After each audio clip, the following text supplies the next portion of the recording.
70 in here. Welcome back, everybody. Let's start it off with a little dog petting again. Everyone loves that. These little rascals don't even want to go outside. Yeah, do you?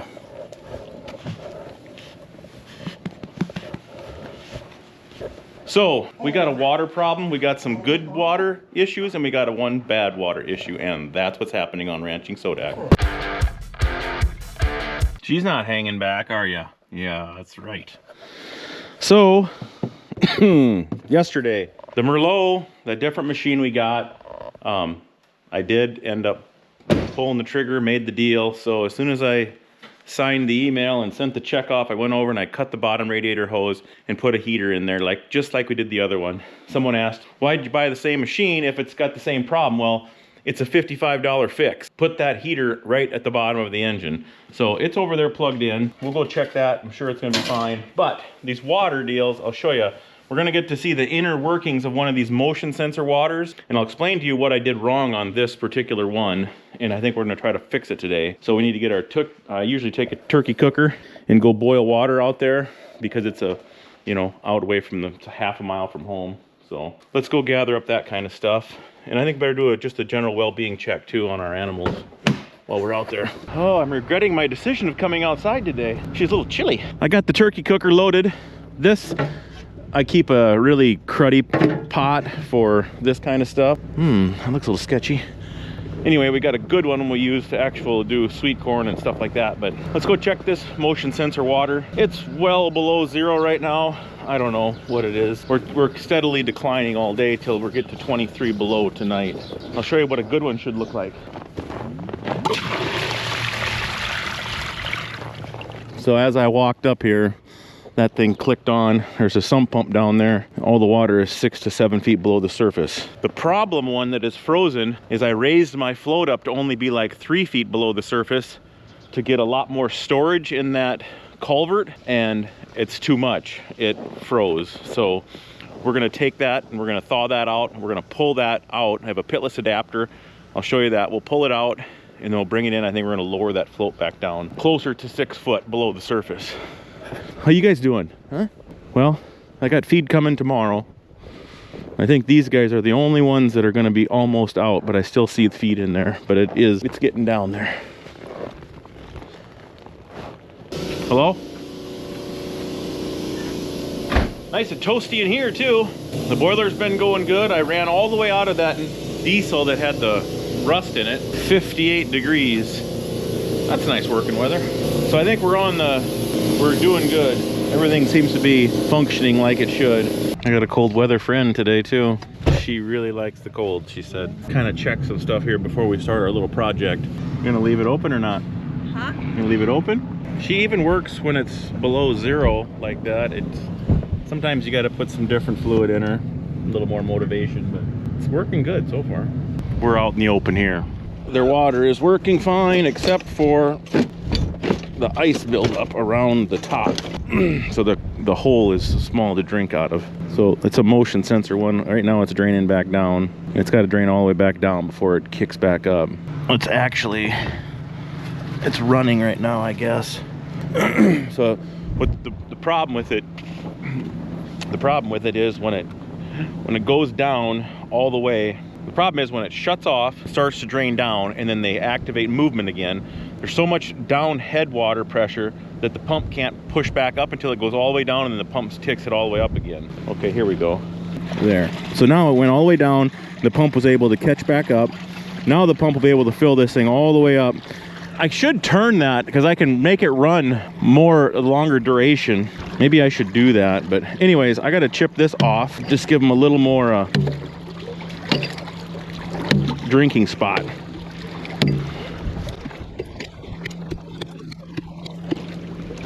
All right, you get the idea. All right, we're good to go there now. But as I was hunkering behind my pickup, thinking, oh, it's not so bad by the water, what I should do is take those 2 bale feeders, come over here, 2 more bales, and put the bale feeders like 9 feet away on the northwest corner of this water.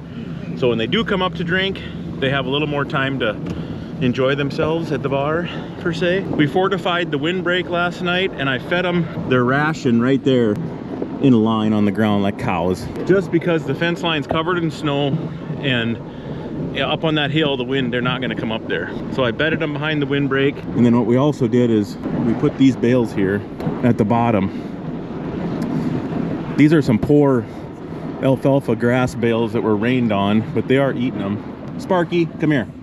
Get in the pickup. So we did that, and then we got cattails over here to seal up the bottom part of the windbreaks. Mathematically, you're supposed to leave a third open, but the problem is, I think if those panels were half as wide, so let's say those panels were 1.5 feet wide, then you'd leave a 6-inch gap instead of leaving a foot gap for a 3-foot wide panel. If that makes sense. I'd have more gaps, same amount of passage, more gap. So I think this really tightened it up as far as being close. It used to be this windbreak, the sweet spot was kind of away from the windbreak quite a ways. But anyway, you can see they're tucked in real close to it now.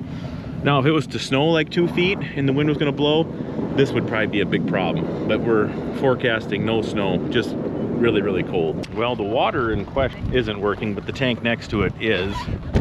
But as you can see, they're not allowing me any access.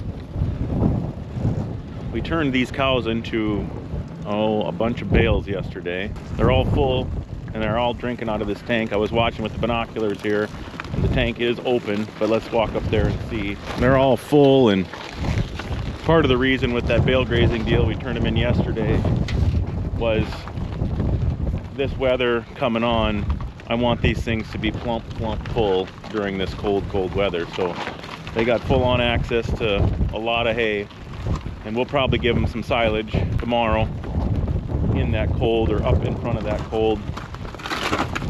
Hello. Hello. I want to see the water if you'll let me.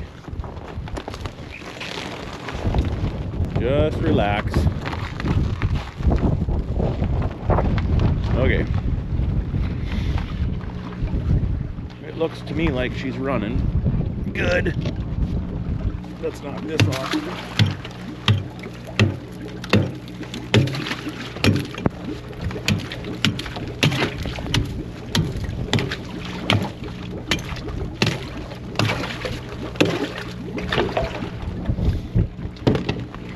They will drink that thing down and it'll catch up.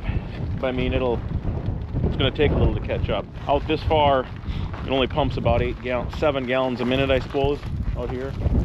So they'll definitely catch up to it. Still a handful out here. They were out this morning right away, but then they've all went over to those trees and they're hunkering down. So they were out here right away when I woke up this morning. I took the binoculars, I could see them out here. So they all got filled up. And there's a little cattail slough there. I see that cow she's trying to just hunker down. She's gonna stay out here, she's thinking. Those trees up there are just not quite big enough to give any real protection. It's not a far walk, 1/8 of a mile to water. Not even short eighth of a mile to water, short 1/8 of a mile to the trees. So, but they're full. And these guys are giving up on the water. It looks like they came up to see us when we were sitting over there, and now they're just giving up on the water, and they're gonna go stand over here. They'll keep coming back and go feeding one more time, I'm sure, today. All right, let's go check the heifers. I don't know about this thawing out this water. I'm gonna have to psych myself up here. Well, I think we will be able to do that water here after a bit. I gotta let them cows, we kind of caught them right at the drinking time, so let's go in and feel the top of the Merlot engine and see how toasty it is after the upgraded heater was installed. Yeah, and we got to bring another Dunkin' Donut container over here, so we got some in this. I lost it on this lane right on there. Did you take it? Oh.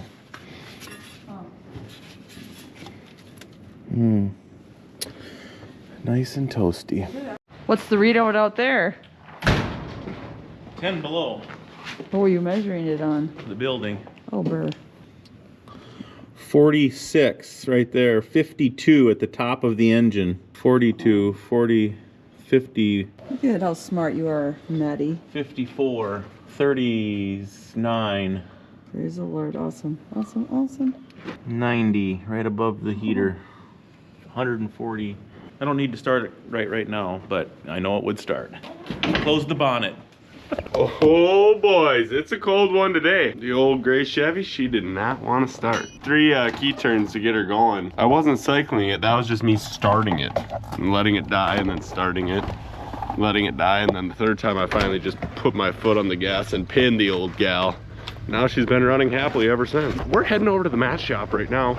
We gotta get a couple more mats done for this Kamak load that's getting picked up today. So hopefully we can make that happen. It's not getting picked up till about 7 p.m. So, or I think he said 5, sometime between 5 to 7. So we got plenty of time. 9 o'clock right now probably. So the guys have probably been at it for about an hour. I'm headed over there right now and we'll get in on the action. They have enough splice tires. We got enough done yesterday, so they're just in the building process right now.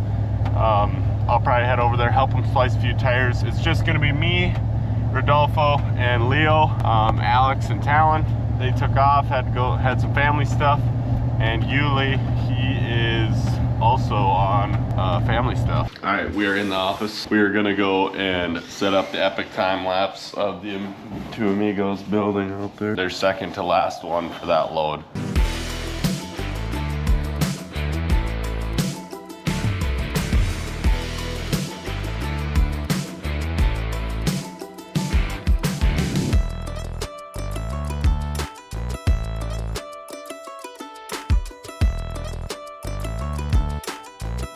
We are chilling in the office right now, editing, we're downloading videos to edit this video that you're watching right now. Hairline check, shout out Matty Ice. Thank you, Pops, appreciate it. I'm gonna cherish all the hair I got for now. I should probably take this off. Sierra said it's bad for my hair growth to suffocate it. I guess it needs sun, but we are low on that right now with the winter. It's about feels like negative 38 degrees outside, so we're doing good. I'm thinking our natural gas bill might be a little touch high this month, but it is what it is. We usually get 2 or 3 weeks of winter in South Dakota. I mean, knock on wood, but that it's really cold like this, you know. If that. Some years we only get about 3-4 days that are below zero, but this year looks like a week or 2. We'll survive. The gentlemen out there are almost done with their second mat. That's going good, so we'll be done with the Kamak order, and I'm gonna edit the video, but we'll pick you guys up when we are loading them up tonight. The truck's supposed to get here at 5 or 6 o'clock. I can't believe he's driving in this, but so be it. If they want to drive, they'll drive. So we'll sit in the skid steer in the heated cab and happily load up the mats and send them to Wyoming. So stay tuned for that. The coffers are full. A whole pile of cracked corn delivered. I don't know what that was, 1,200 bushel or better. I got 30 ton of modified delivered, or 29.5 ton of that. We ground hay yesterday. We're all loaded up for this next couple weeks, 2-3 weeks of stuff, so we should be good. Let's grab a couple bales. We'll go out and give them to the heifers and then regroup. These guys got actually a pretty nice little cubby right in here. They're double protected from the northwest in this little corner action. This is where they can get down in here. I think what we're gonna do is, I got a double bale feeder here that is not being used, and I have hay that is not being eaten. So I think what I'm gonna do is roll this bale out. We'll grab the Merlot, and I'm gonna bring that double bale feeder and put it down right into here, and then we'll just fill it up with grass hay. Nothing fancy, but not just complete garbage. During this next 3 days, when it's minus 25, they're not just waiting for us to feed them. They'll have a chance to stay full all the time on that. It's just too much. It's just too cold. It's too cold to risk it for the biscuit.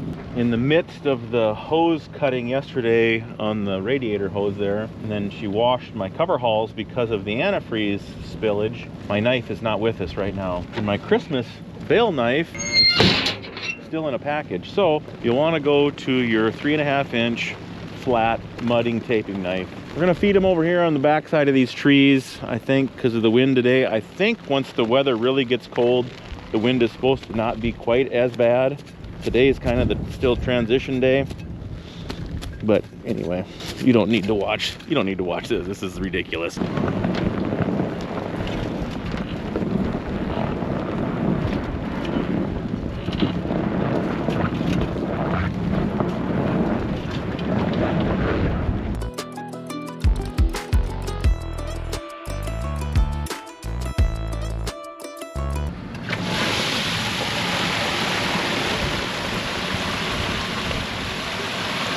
So this one's watering just under 300 head, same as the one at home, where the calves are at. So sump pump, I got 2 sump pumps watering over 600 animals.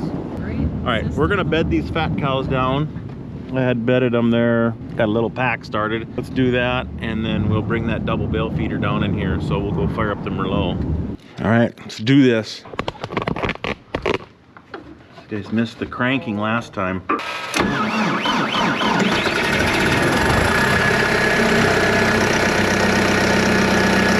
What do you think of that? I like it. 10 below, 0 preparation aside from plugging the cord in. I didn't have to sit on that chair right there for an hour and a half, but we don't get to hang out with Mr. Heater. We need some names for this one because the old one was Jinxie because it'd always give us a little scare every time a light would come on, but now we're kind of immune to all the lights and flashing. So It kind of has to earn its name. gotta though. It can't earn really, it. But if you guys got any ideas in the comments, you could go ahead and leave them there. Well, kind of as its character Yeah. develops. I'm not necessarily going to use them, but you could just put them in there. Well, it might strike a chord. And I did buy some MDS stuff. This whole we really this like whole it. bucket is from MDS and well worth the investment. Like the little bale shredder that I only use like once every 3 days, a little tiny fluff. sure. I think I can get by with the Chinese one. Something like this where you're going to use it all the time under heavy load and payloaders, or if you got good loader buckets or a good loader that you're going to do a lot of work with, MDS is definitely worth checking into there. And if you're bedding every day into a barn, bedding 5-10 bales a day or trying to shred, I think that Roto King is pretty awesome. But And it's pretty cool to buy a South Dakota made. yeah. I think that is very good. As you just saw, it was super nice that this Merlot started so well. Thank goodness. It's really a nice change to have that heater in line. And here he goes. She goes. We're not really sure what to call her yet, so gotta earn a name. But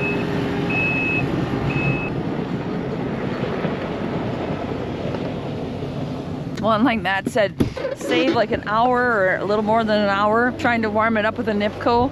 Besides that frustration of the effort, you feel like you're just kind of wasting your day away. So that's pretty great. We'll shut the door here and keep a little of the warmth in, and then we'll follow Matt. I think he's grabbing a couple bales to bed for those fat cows first here.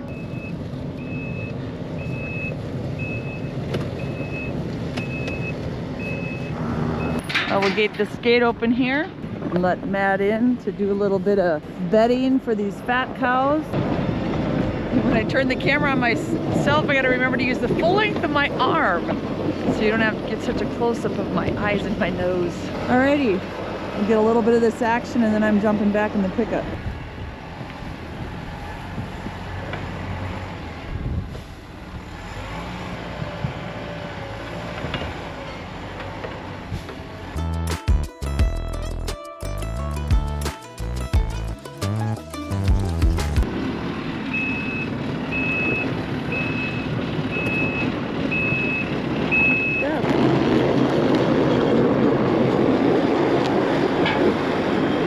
Heifers. Gotta back in to control the bale feeder and with gravity.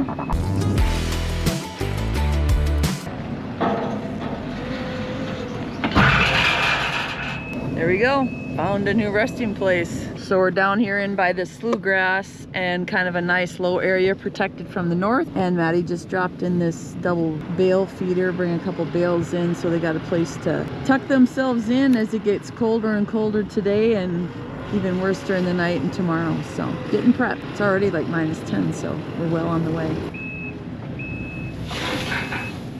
The girls, the old fat cows, they are really enjoying the little bedding that Matty just gave them.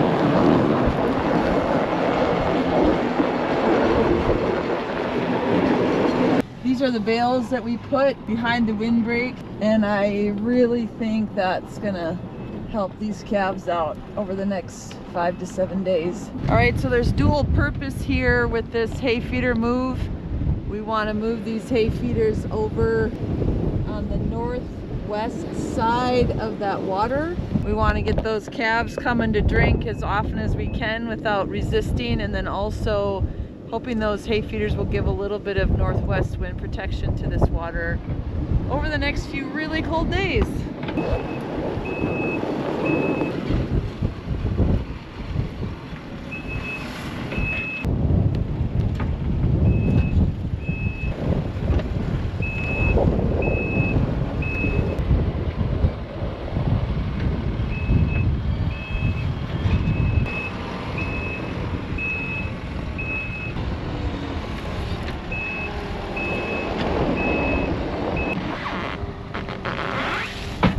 this isn't real typical that we tuck old gray away during the middle of the day, but when it's this chilly, we're gonna be nice to the pickup, and that would be nice to us as we jump back in it later. I was just saying I was gonna keep filming outside, wait for him to get in the truck, but I forgot he was gonna hit the jerky stand here for a quick little power up, so I followed him in.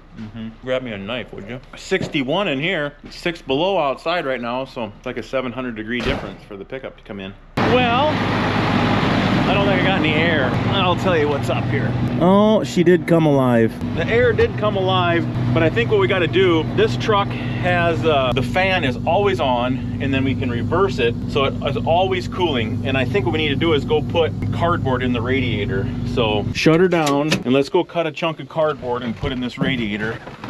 And we'll go from there. We're learning. I just talked to Chris. He said you better get some alcohol on hand or some air brake dryer or whatever he called it. Catching a few. Bad news, he parked too close to the basketball hoop. So we gotta pull ahead, and then we'll flip the hood up.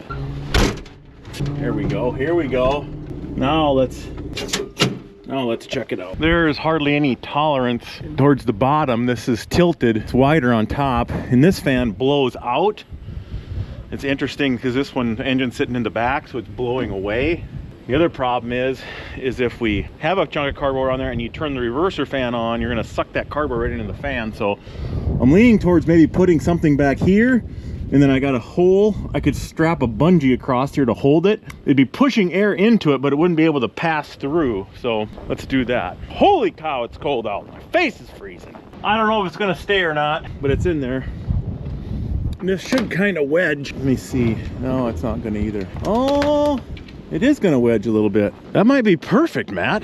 We'll give her a shot. We're moving, folks. Heated vest on too. That's what I was missing. This thin sweatshirt for 10 below with a 20-30 mile an hour wind wasn't cutting it. But we'll monitor the temperature gauge here and see what that cardboard's doing. I don't think we're gonna overheat it when it's 10 below, but something to keep an eye on as the weather does straighten out. I called Chris over at Maxville Truck. The nice thing about working with those guys is you get a truck built from those guys and you call him or text him, boom. He's like on the phone, he's like, yeah, we'll get something figured out. He talked about, since this has a reversing fan right here, tie into that and send that fan a little bit of air, because air is what tilts those blades. So he said, instead of just sending all this air, you send a little bit of air and you can make those fans be basically neutral. So the fans would just lay there flat and spin around but move no air back and forth. So he said you could adjust it that way. In the wintertime, you could turn it down to do nothing or a little bit, and then you got to reset it to reverse to clean the radiator out. But it's just a matter of turning a little regulator. So it's probably something to look into for next year, so you won't have to monkey with cardboard. So today, since it's so cold, I think I'm gonna just start my mixer up. I'm revving it up a little bit here to just get everything rolling. So we're not mixing a bale, we're not doing a big heavy load to start with, so this will be good to start. Let her warm up. Because my gauge is way high, because the oil's thin and cold, but every time it goes around, it drops back down another little bit, you know.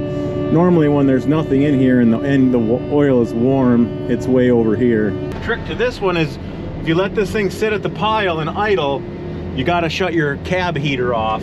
The cab heater is enough to cool your engine down to where the DEF has an issue. But ever since I put the cardboard in on my radiator, I virtually have plugged this radiator solid. I don't have any more DEF issues, knock on wood. My hydraulics got awful cold. Okay, time lapse it up.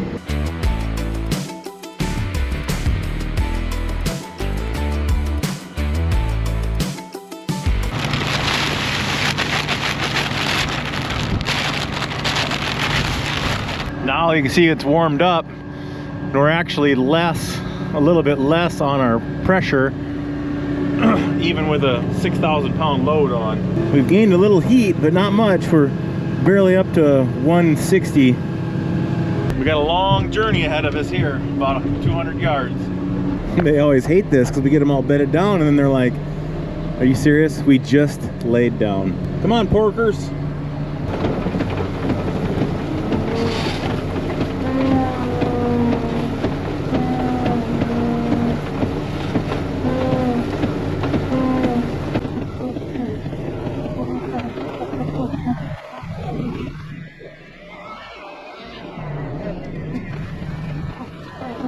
So now you can see, after we warmed it up and we ran one load, it's empty again, and see how we're down here? We're like at 1500. This is kind of zeroed at 500, so we're basically only at 1,000 right now. The oil's thinned up and things are working good. So I just turned it on. I'm not gonna adjust the speed of the engine. I'll do it with my remote control in the telehandler. Now that we're getting a little warmth to her. 3,500 pounds in there. I got some ground hay and some distillers and a little bit leftover silage. This is the remote. My mixer's running, but it's idled down.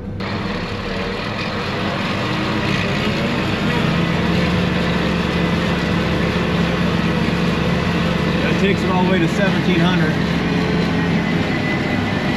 Or one. He's at like 1,600. Seems like it kind of purrs along pretty good there.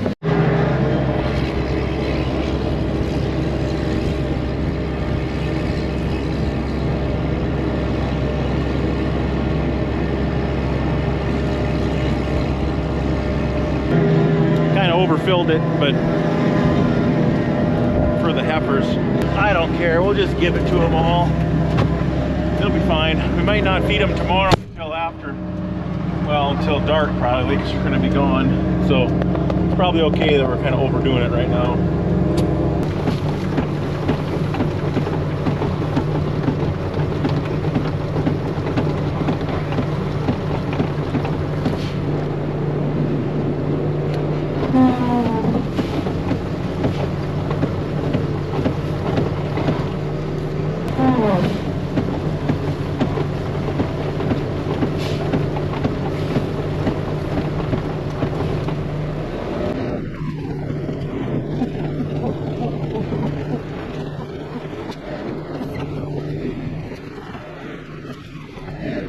Got like 2,500 pounds left on here, and we'll take it out where we rolled that bale out around these trees, and they're over here, and then they're going to hit that bale feeder up in the trees for tonight. Guess is they're not going to come back out here until tomorrow morning, kind of like giving them a little more feed for tomorrow. They'll find, I think, when they come out here. If they aren't, I guess I could bring a bale out here in the morning like I did today and lure them out here, and we'll make some piles around the corner. Pretty good out of the wind down in here too.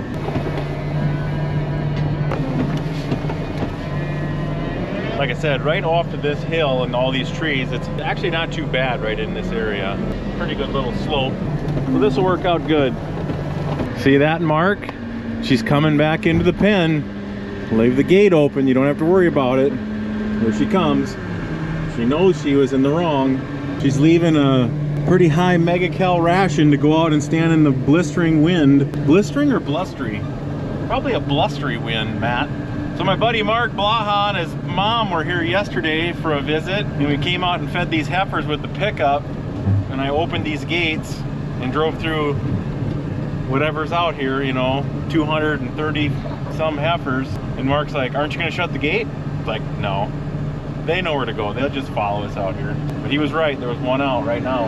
Well, I gotta load on for the calves and put the Merlot away. I think I lied to you about this water, because I don't think we're gonna do it today. It's gonna have to be another day. I'll have to explain how that thing's working and actually not working. But anyway, let's go feed these calves, reassess our situations. She's chilly out there, boys. So I realize I'm wasting a fair amount. Well, I'm wasting some feed, not a fair amount. I mean, this whole load is only 4,000 pounds. Half of it was silage, so. But I'm feeding them on the ground right here on down from the windbreak, because there's no other way that they're gonna come up to that bunk line and eat. As I was doing it, I realized I'm backing out onto the ice with this 20-ton truck, so I guess the ice is firm. It's good news. I didn't fall in. The other good news is our little bale deal up by the water tank. That was a good idea. They see them hanging out there, and I see some calves by the water drinking a little calm instead of just running up there and drinking and running back. I do have some bunk. I thought about doing the bunk thing, but I think this is only gonna last for about 4 days, 3-4 days. So we get through this, we can get back up, having them walk up to that fence line deal. So That'll be a lot better. Well, we got to go do a little chopping in the small calf pen there in the yard. I got that bale we brought over. We'll get in the skid steer and we'll use my little chopper, we call it now, since we got it from Chup Industrial. That's the name it acquired, was Chupping. Time has come. Max truck is here and we are gonna get it loaded up. Skid steer's ready to go. I've been cleaning and editing a little bit. And here's the driver right here. What's that? Here's the driver right here. You're going on the YouTube channel, unless you don't want to, of course. Ranching Sodak, check it out. You're Cody? Is that the name? Dane. Good to meet you. Nice to meet you. Are you the main driver for Kamak then? Or one of them? I just help out from time to Oh, time. sure. Do you have your own deal? Yeah, this is Okay. my deal. Sure. What's that called? C-Cross trucking. Okay, right on. Check it out. We'll get you loaded up. Sounds good to me. Okay. Got that for you. Oh, is this a check even? Yeah. Perfect. We got paid, boys. Awesome. Well, get out of here then. No, I'm just kidding. I'll come out there.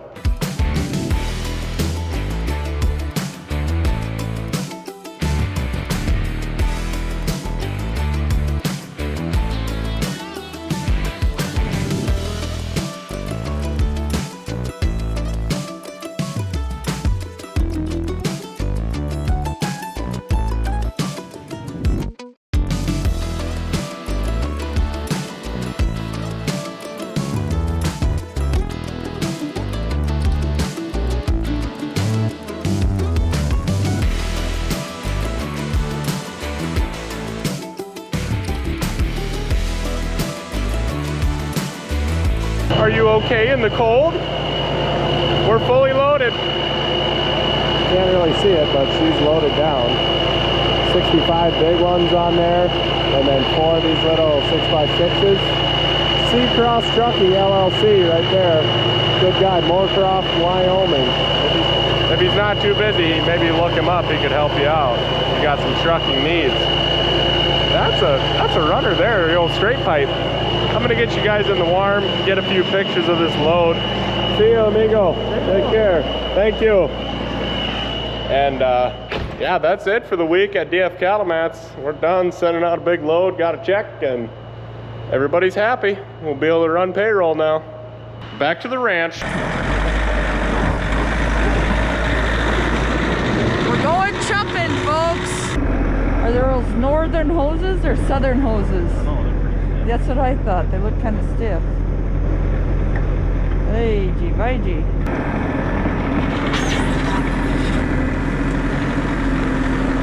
I think my eyeballs might even be able to frost over here. It is so cold.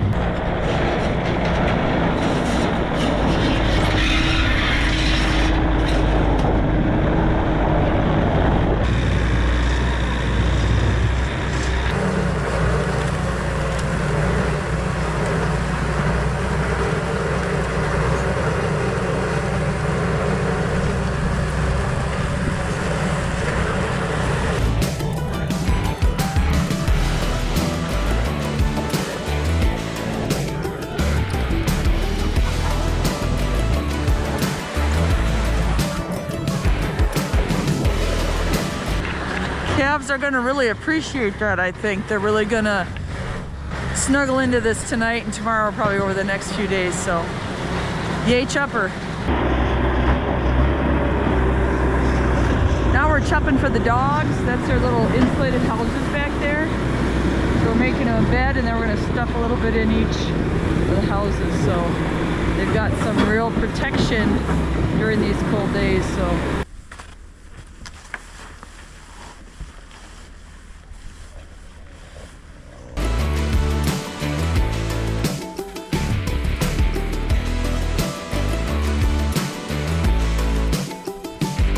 that chopper was kind of handy. We've got the dogs, little insulated houses bedded down, and a lot of bedding extra out here. They can snuggle in where they need to when they need and want to be outside. And so thanks for tuning in. I'll catch you on the next one.